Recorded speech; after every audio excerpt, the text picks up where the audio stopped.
Ya, kita lanjutkan diskusi pemirsa. Saya mau ke Pak Taslim. Pak Taslim, artinya kan begini, kalau harapan Anda memang nanti pemerintahan bisa berjalan dengan cukup baik dengan adanya check and balances di sana antara oposisi dan juga koalisi. Tapi penentuan tersebut itu kan kemudian ditentukan juga dari sikap Nasdem nanti akan seperti apa? Apakah akan on the track pada perubahan atau seperti apa sejauh ini? Ya, jadi seperti tadi saya tegaskan, ini proses sedang berlangsung. Kami baru akan menentukan sikap ketika mengetahui kursi kami ada berapa, dan kami juga tidak bisa sendiri, harus bersama-sama dengan PKS dan PKB, bersama Pak Anies. Kita terus melakukan pembicaraan-pembicaraan intensif sambil menunggu pengumuman real count KPU. Itu satu. Yang kedua, yang tadi saya katakan, yang berkali-kali dijelaskan oleh Pak Surya Paloh, nanti kita akan timbang-timbang di mana kita berada, di mana manfaat yang lebih besar bagi bangsa dan negara, kita ada di mana gitu. Jadi bagi kami ini belum sampai ke situ, ini masih on proses, Jadi masih dipertimbangkan kita ya? juga belum tahu siapa, kita juga belum tahu siapa pemenang pemilu sesungguhnya kan.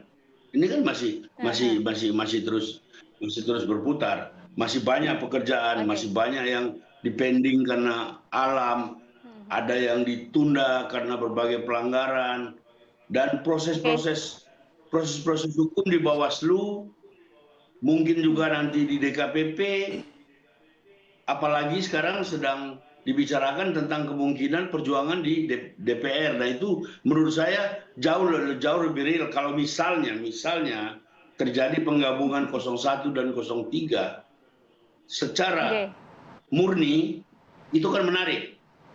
Menarik bagi politik Indonesia, menarik bagi anak muda Indonesia. Oke. Jadi betul nih kayak analoginya. Kak Saras, menarik tadi kalau 1 sama 3 bergabung katanya. Dia itu tadi Bang Taslim, menarik katanya 1 sama 3 bergabung, dan dalam konteks dalam konteks apa? Dalam konteks pemerintahan. Maksudnya bergabung. Oh iya, koalisi. 02 gimana nih gitu. Bentar, rem dulu nih. Enggak, kalau ya menarik ya saya setuju menarik.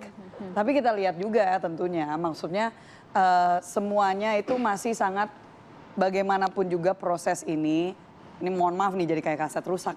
Tapi proses ini masih harus kita hormati. Tetapi mungkin satu hal yang tadi dikatakan oleh Pak Taslim, kita belum tahu hasil pemenangnya yang sebenarnya itu siapa. Mohon izin, kalau kita hitung misalnya jumlah yang masih harus ditunda, itu kita menghormati iya.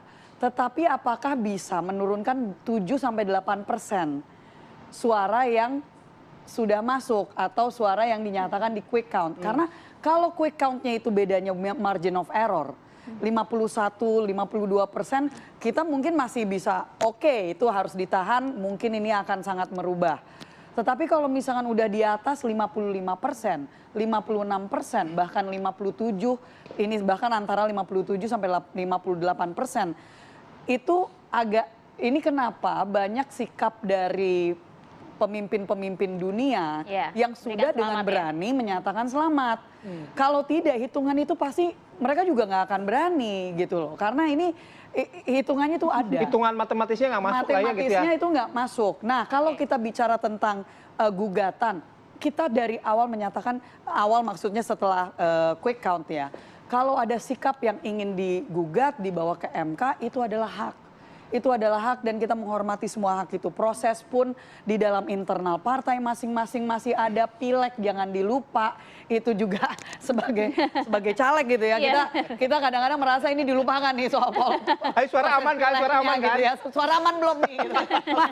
Masih semuanya masih berjuang gitu ya. Jadi ini kita ada proses tersebut dan kita menghormati. Kita pun juga ada laporan-laporan dan ada gugatan yang sudah laporan itu pun dari kami juga sudah kami serahkan ke Bawaslu, sudah kami dapatkan dari Panwas, sudah kami dapatkan dari berbagai elemen masyarakat. Itu bahkan ada yang lewat live TikTok aja tuh.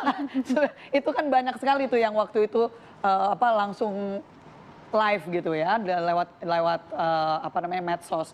Itu semua kami serap, kami terima dan kami pun juga melaporkan. Jadi bukan hanya dari 1 dan 3. Ya, 2 pun juga ada ya. Ada proses itu. Tetapi kembali lagi kalau kita bicara tentang hitungan matematikanya, itu sangat percaya diri lah ya, angkanya jauh gitu.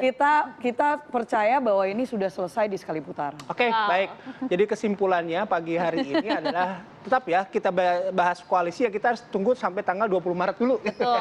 Kita tunggu dulu nanti rekapitulasi manual dari KPU kan seperti termasuk apa ya. proses-proses yang akan mengikutinya. Oke, kalau gitu saya harus ucapkan terima kasih buat Pak narasumber. Nanti kita ngobrol lagi. Prof, terima kasih waktunya. banyak, Prof. Satu yang harus ditutup dengan baik yaitu Apa? bahwa dari semua argumentasi ini bahwa masyarakat Indonesia harus sabar. Jangan lompat-lompat. Bayu sabar, Bayu, gitu. Sabar menunggu proses gitu sehingga tidak ada intrusi-intrusi yang tidak diperlukan. Yang sabar. membingungkan. Kita sabar memilih tema nanti juga sampai tanggal 20 ya. Berarti tema koalisi. Prof terima kasih. Asaras terima kasih. terima kasih. Bang Taslim terima kasih atas waktunya. Selamat Taslim, beraktivitas kembali. Selamat pagi. Assalamualaikum warahmatullahi wabarakatuh.